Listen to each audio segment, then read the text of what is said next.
Welcome back. That was a wonderful interview with Elizabeth Ann Stribling Kivlin. And now we have Jeff Selingo, who has written about higher education for 2 decades. He's the author of 3 books and a regular contributor to the Washington Post. He also attended Ithaca College, where I went to school, although he's a famous and successful Ithaca grad, along with other luminaries like Robert Iger, who runs Disney, and then we have me. Jeff's newest book is There Is Life After College. Did I give the emphasis correctly there, Jeff? Yes, you did. You got it.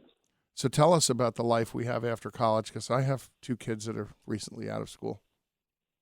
Well, when I graduated from Ithaca, at least 21 years ago, as long as you had a bachelor's degree, and it really didn't matter almost any school you went to, you were kind of golden in the job market. And employers trusted the bachelor's degree. And for the most part, you could get a job. If you went to an elite school, probably the better job you got, the more elite school you went to. But the problem now is that not only are careers completely different and career tracks completely different. In fact, there are no career tracks as industries come and go at an alarming speed. But employers trust the bachelor's degree less and less as more people get it. They still trust it as a signal that somebody's job ready, but there's a lot of noise around that signal. For example, they don't think that students have the soft skills to succeed in the job market today. What are the soft skills? Working in teams, communications, problem solving. They just don't think colleges are teaching that like they used to. Learning how to have a conversation. Exactly. They have their heads in their phones all the time. This is not a book that's about millennials, nor is it a knock on millennials.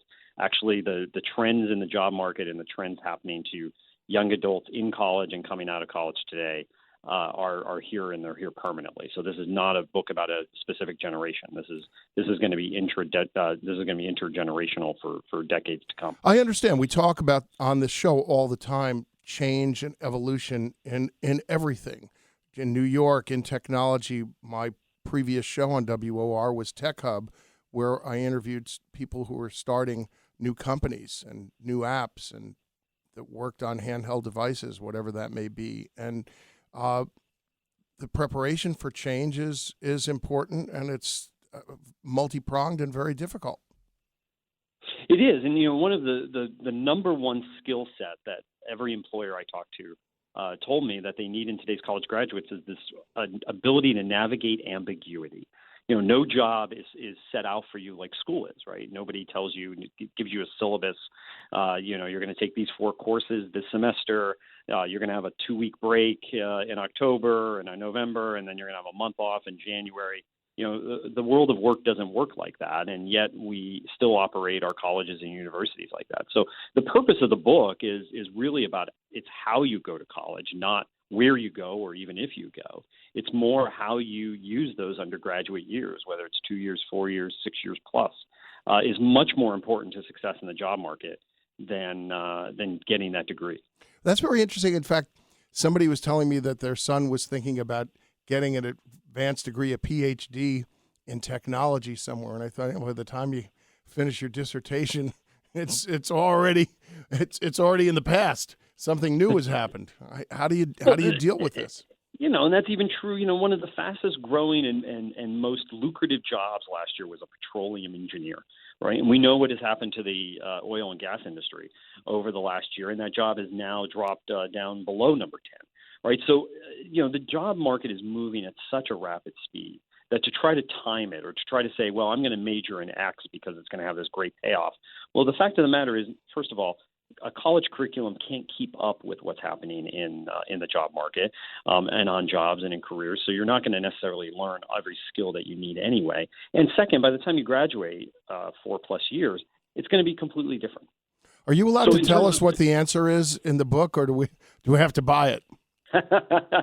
Well, the answer is a combination of things. One is you should go to college kind of knowing somewhat what you want to do. This idea that when back in our day and back in my day when I went to college, you could kind of go to college. You might have a vague idea of a career or a major, and you could roam around a little bit and figure it out. Well, the cost of higher education is just so out of reach for so many American families that it's hard to do that anymore. And so if you don't know what you want to do, or you need to beef up on some of your academics before you get to college, I actually encourage in the book to take a detour. Stop off this focus that we have on going to college 3 months after high school graduation. Take a year off, and not a year off, but actually go to an expanding range of gap year programs that are out there now that I outline in the book, that are not just about travel, because most people think gap years, they think travel, but actually help you with your academics, give you mentors to help you figure things out, and also give you jobs and give you internships. And some of them, and I profile one in the book in Baltimore, is very inexpensive compared to wasting your time in college, particularly. And in that case, you can even get financial aid to help out with it. And what ends up happening with those students is they end up going to college. They're much more mature. They're much more focused. And they end up getting out in the same amount of time they would have gotten out in anyway. What was your major at Ithaca College? Journalism. Journalism, yep. But I was a print journalism major, right? So yes. I graduated a year after the first commercial web browser was introduced. My first job was in Phoenix, Arizona, at the Arizona Republic, covering technology, where I would write about the World Wide Web.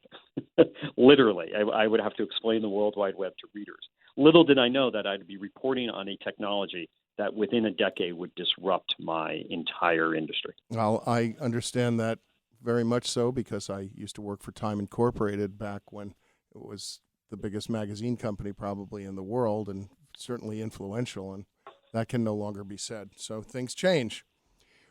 So if you were to encapsulate, to wrap this up, one piece of advice to somebody getting out of college right now, what would that be?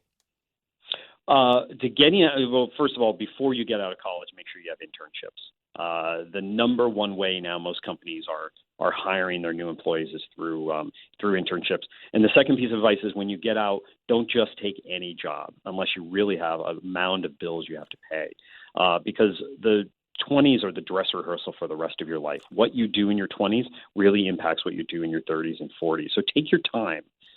You have the rest of your life to work, so take your time, find the right job, find the right opportunity. And really quickly, what's your website so somebody can go to that and order Jeff the book? Selingo, JeffSelingo.com, JeffSelingo.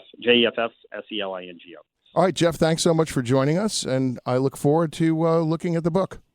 Okay, sounds great. Thanks a lot. Bye.